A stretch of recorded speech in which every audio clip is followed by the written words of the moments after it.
What's up, y'all? We're back at it again here with Faith with No Filter. We are on episode 5. Cinco. So we're gonna do something a little different tonight, and I think everybody's gonna be pretty fired up about it. Austin, would you open us up with prayer? I sure would. God, we want to thank you for bringing us to another episode and giving us another opportunity to share a story that can reach somebody and touch somebody's heart and let them realize that at the end of it all that you can see us through any situation. Lord, it's in your name we pray. Amen. Amen.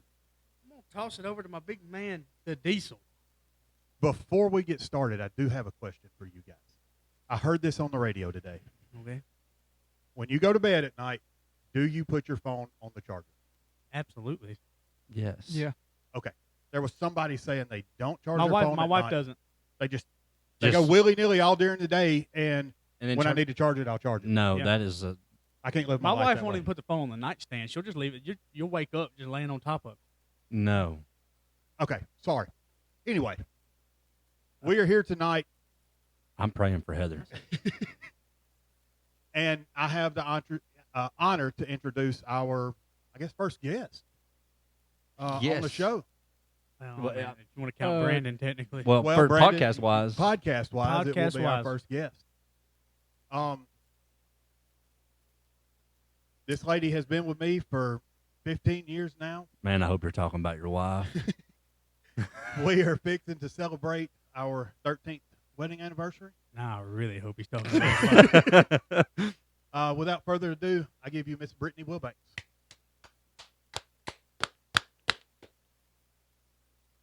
Whoa. Just take it easy, man. Clap. Well- Scooting in like a kid. Welcome to the chaos. What's up? Whew.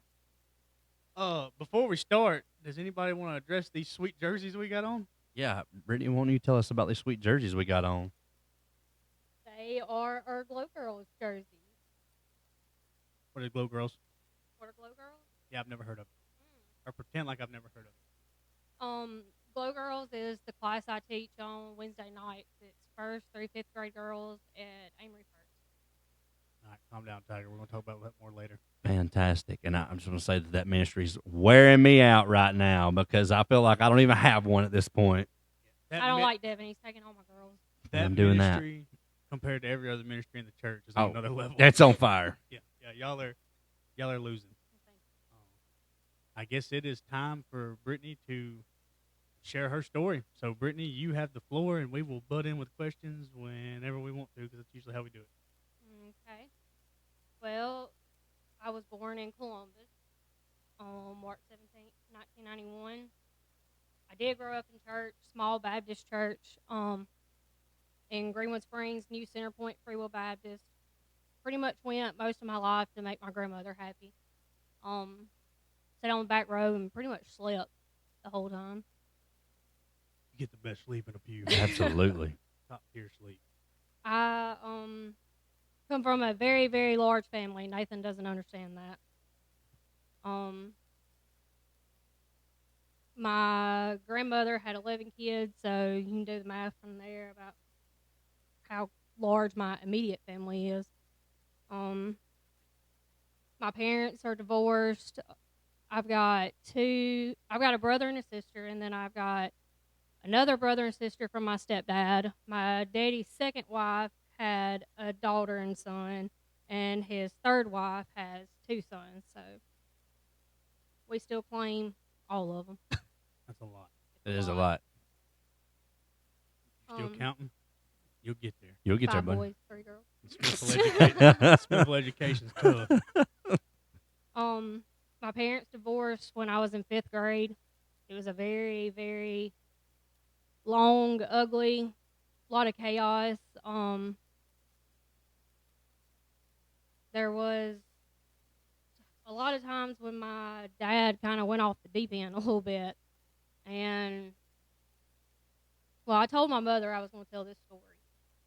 So, not long after they divorced, or not divorced, they just separated. We were living in my great-grandmother's house.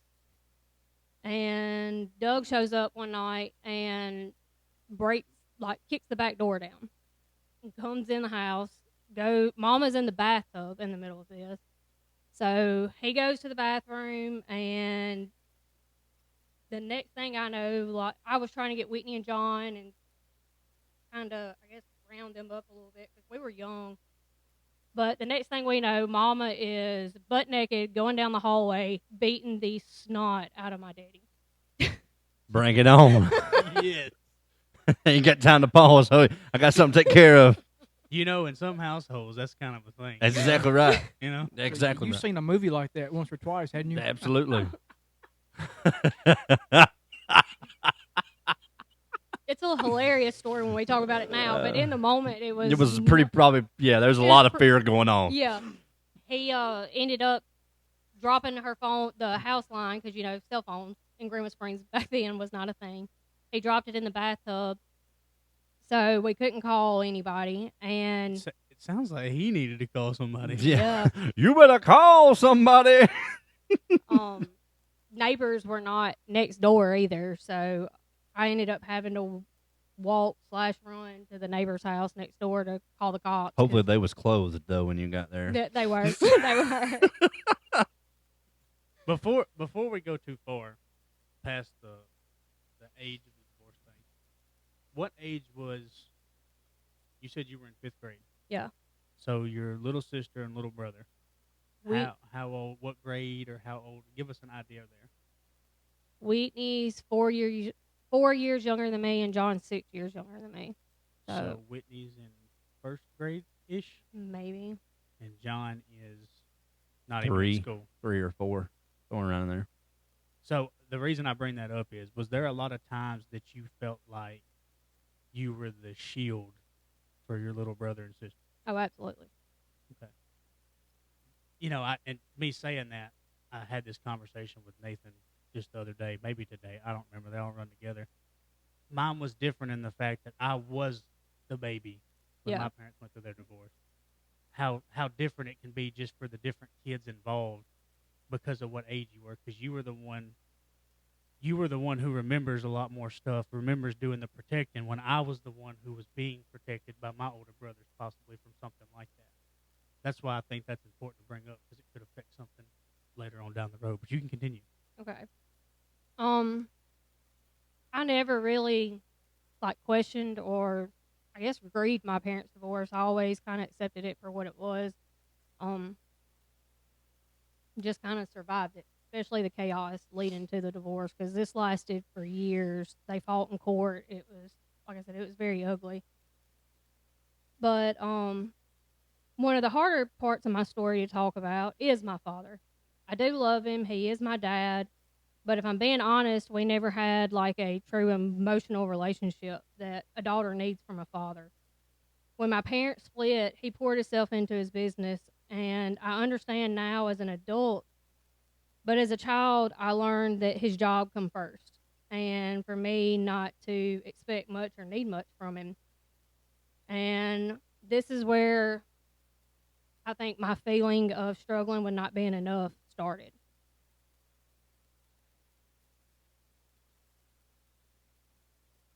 But I guess from there, the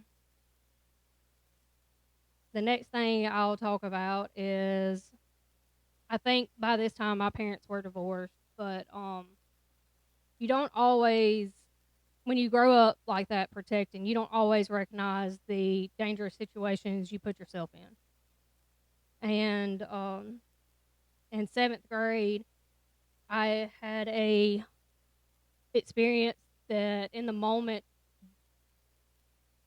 didn't I didn't think affected me, but later down, just going through this to talk to y'all now, I can see so much it did. But because of Facebook and taking stuff down, I'll be kind of vague. But I was with this guy. I said no. I was crying. And he kept pushing. And later on, he he was older, of course, but he manipulated me. Like he told me, he was like, you wanted this. I was just helping you cross a boundary that you were too scared to cross on your own, and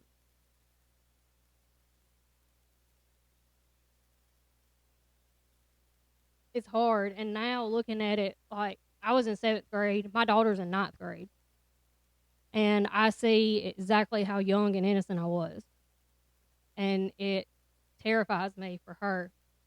But I know that this warped my mind. It definitely distorted and like changed the way I viewed sex from here on out. It was no longer sacred. You stopped guarding it. It was gone. And I think I really started questioning God about this time, started losing a lot of faith. So I'll go ahead and ask I guess a tough question in that is, in this, did he pretty much try to say, like you said, this is what you wanted, this is what you wanted to do? Yeah. And in no shape, form, or fashion, it was not intended, and it was never put out that way. He just was at a taking advantage moment type thing, because he was older, I'm assuming. Yeah. Gotcha. Probably he was probably over 18. Okay. And just like like most cases, you don't tell it. And then when you're manipulated into thinking it's your fault, you really don't tell it. Sure. And so, I mean, this was 20 plus years ago now. So, Before we skip past that, or before we get to the next part, not skip past, before we go on, for any girls that are younger that might end up hearing this, looking back and knowing what you know now, I'm assuming you would encourage them to share it even if they do feel like it's their fault. yes, absolutely. Because I think it's very important that everybody realizes it's never your fault, Right. especially if you're the child. Mm-hmm. No amount of pressure in those moments to feel like you better not tell nobody. In that moment, you need to find somebody. Yeah, no matter what. You're good. Yeah. I'm good? Yeah. And looking back now, I started probably the first spiral of my life, just wild, but I don't think I was necessarily wild. I was wounded and didn't know how to handle it. And I've told everybody that one of the things that I used to brag about was being numb. You couldn't hurt me. If you didn't have feelings, you can't get hurt. And I think this is where this started. If I pushed it down, put it back, didn't let it bother me, it wasn't hurting me anymore. And the numbness, really just become your safe place. And the alcohol helped with that.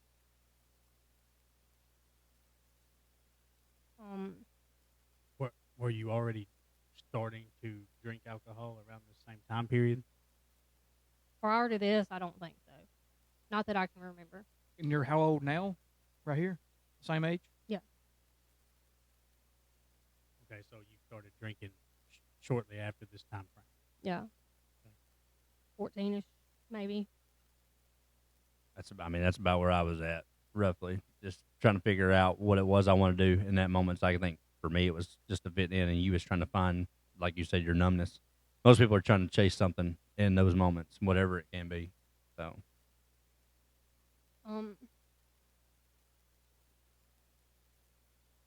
And that led to a lot of toxic relationships, of course, through my life.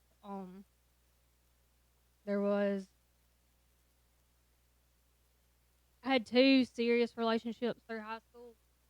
The first one, like, I really, truly can't say anything bad about. But that second one. It's always one for sure. Oh, gosh. And it was toxic.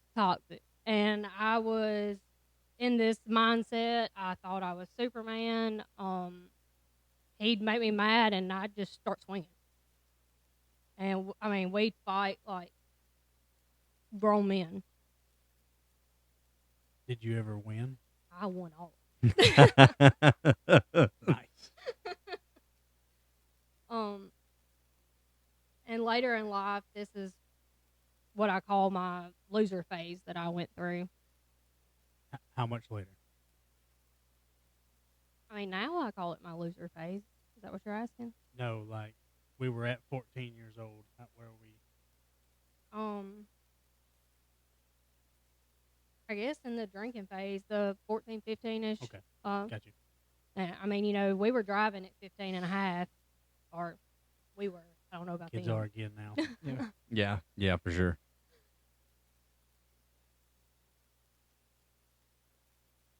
Okay. I have a question. All right. You say loser phase. Is that what your tattoo is? Because I've always wanted to ask you. Yes. Okay. It says lover, though. Yeah. Now, Loser and lover. okay. I've always wanted to ask, and that gave me the opportunity. You so feel thank a you. whole lot better Yes, I about a do. part of your life right Yeah. now. I feel way better. All right, we got that cleared up. Nathan, you can press pause. Just joking. Don't press pause, you dummy. Go ahead, Brittany. Okay. You're going to have some editing. Yeah, about it. Sorry. No, you're fine. No, not you. No, you're fine. His fault he didn't charge his phone. My stepsister from my dad's second marriage. We were real close. Her name was Amanda. This is also my dad's marriage where Chris Kyle becomes my brother. But anyways, Amanda was she had a very strong personality. She was very much who she was, and like it, love it, leave it. She didn't care. But my senior year, my dad called Benny one night, and me and Benny, we didn't fight much. Benny was probably one of the best things that ever happened in my life, but except for my husband, of course. But me and Benny had actually been fighting, and he come in my room that night, and I was like, I am not talking to him. So I rolled over and pretended I was asleep, and he sat on the bed and was like, hey, hey. And he was being nice, and I was like, well, he's going to apologize.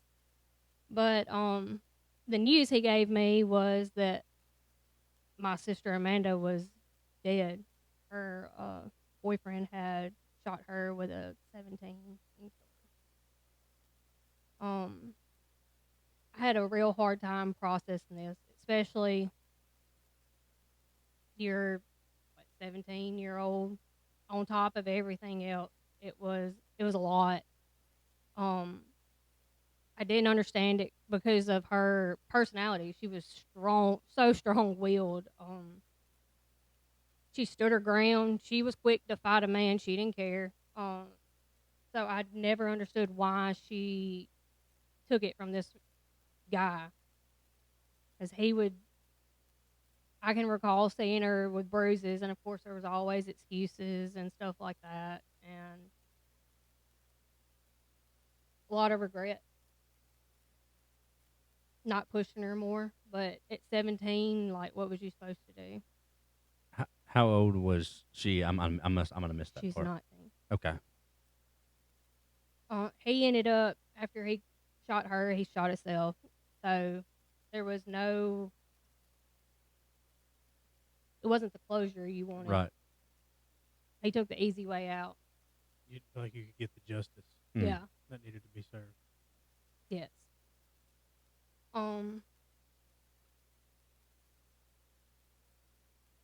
But from this, I've kind of learned that the abuse wasn't always physical. He broke her down mentally for her to roll over like she did. And this was a huge breaking point in my life. I mean, I was mad at God by this point. I didn't want no part of it. So in this, there's been a lot happen, and you said that you was going to church because you had to be there. Yeah. But you knew that there was a power that was in control, as in our God. Yeah. But at this point, you're you're mad and questioning why is all this continuously happening. Yeah. Okay. I didn't understand why God would let something like that happen. And I mean, I still don't. It still doesn't make sense today. But you're not going to make sense of a situation that's not supposed to make sense.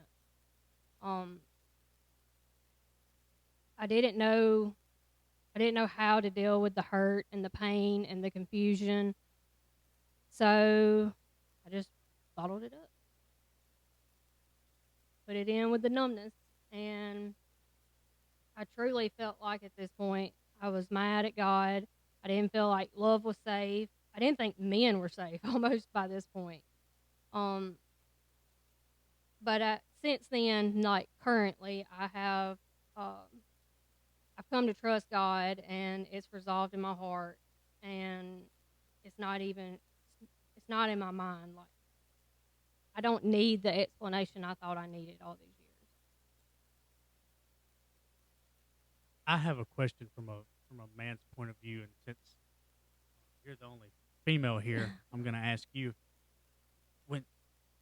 when you go through all that. This is a really serious question because I know we don't think about that, or at least I don't. You went through that at 14. You said you had the problems with your father before that. Then this man did this to your sister. How do you continue to? You said you were almost scared of men. How do you continue to date men and try to have relationships and stuff like that? Because I understand where you're coming from. You had every reason to not trust men as a whole.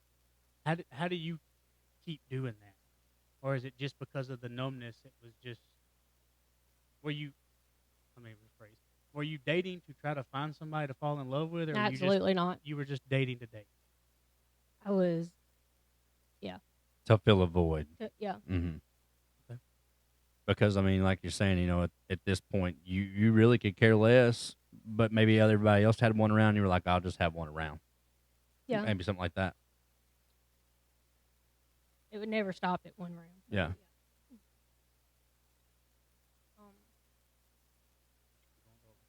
We'll keep feeding them as they come to us. Okay. About this point is I graduated high school. The toxic relationship I was talking about. I graduated high school and or my graduation. I walked off the football field. He was there. I broke up with him. Told him to have a not so nice life and went on my way. Did you say any cuss words? Oh, I'm sure there was quite a few adjectives in there. So in my senior year, I thought I wanted to go into nursing. So I was real close with my teacher at the VOTEC. It was Christina Cox, and she taught CNA classes at ICC at night. So she got me enrolled, and the second semester of my senior year, I was actually going and taking classes with her at night. So when I graduated in May, June, I had a job at the nursing home. Pause right here. Good stopping spot. Good stopping spot. We're gonna pause because we're at our time, as Nathan says, but he's not here. So we're gonna pick back up. Don't forget the spot. You just got a job, and I think some of us might know what's coming. Yeah. And there's a lot of questions in this. Man, round. yeah. So we will see y'all on part 2 of episode 5. See y'all.